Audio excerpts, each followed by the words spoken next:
You know, for millions and millions of families, dementia care is one of the toughest things life can throw at you. It's this long journey, filled with love, sure, but also loss and just this constant, desperate search for moments of connection. So today, we're going to dive into a source that explores that very search. It's a moment that honestly can just split your life in two, a before and an after. You walk into the room, you say hello to your own mom or dad, and what you get back is just a blank stare. Confusion, not recognition. It's devastating. And the thing is, this isn't just one person's story. It is a heartbreaking milestone that families all over the world go through. It's that awful signal that the disease has just turned a corner into a new, much harder phase. So it begs the question, right? When the conventional treatments, the standard stuff, just aren't giving much relief, where else are families supposed to turn? Well, the source we're digging into today explores an answer that's rooted in a medical tradition that's thousands of years old. Okay, so first things first, let's just get a sense of the reality here, because the scale of this dementia crisis, it's almost hard to wrap your head around. The source material really paints a stark picture. We're talking about over 55 million people affected around the globe, and the economic cost? It's just astronomical.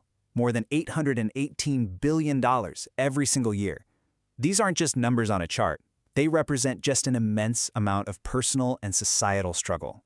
And then there's this number, 0%. The source points to this as the current success rate for therapies that are actually trying to modify or reverse the disease itself. 0. That's the gap. That's the void that leaves so many families just desperately searching for anything else that might help. So what does that standard medical toolkit actually look like?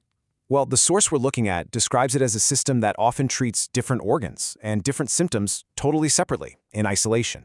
A very common class of drugs you'll see are cholinesterase inhibitors. Basically, they work by boosting a key chemical in the brain. But look at the benefit. It's often a really small cognitive improvement.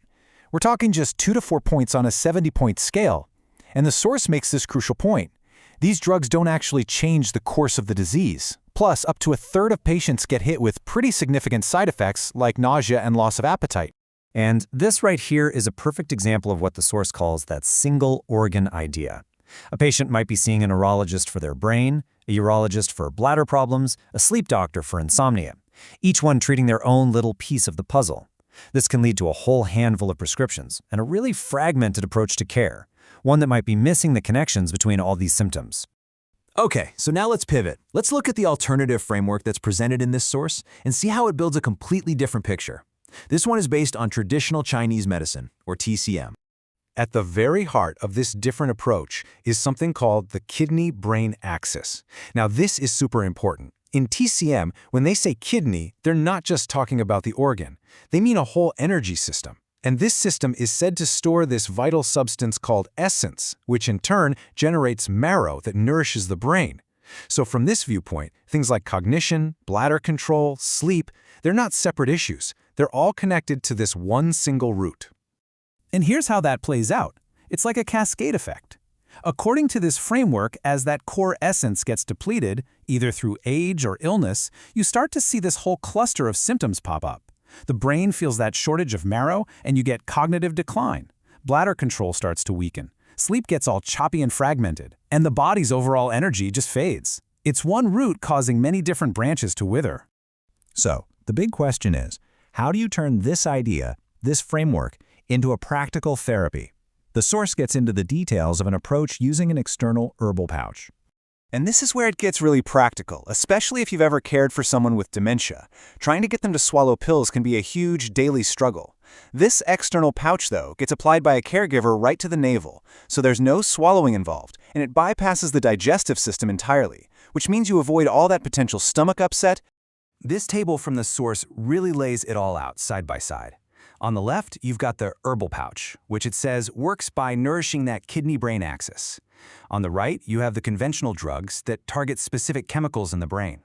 Just look at the differences in how they're administered, the gastrointestinal side effects, and this is a big one, whether the approach even attempts to address related symptoms like sleep and bladder issues. Okay, so does it work? What are the results? This next part is really important because it presents both the hopeful signs and the scientific honesty that the source itself provides. The observations that are cited in this article are based on a documented case series of 11 patients, all with various types of dementia. But behind the data, it's the human stories from caregivers that really hit home. This quote just captures that incredible emotional weight of seeing a moment of connection come back when you thought all hope for that was gone.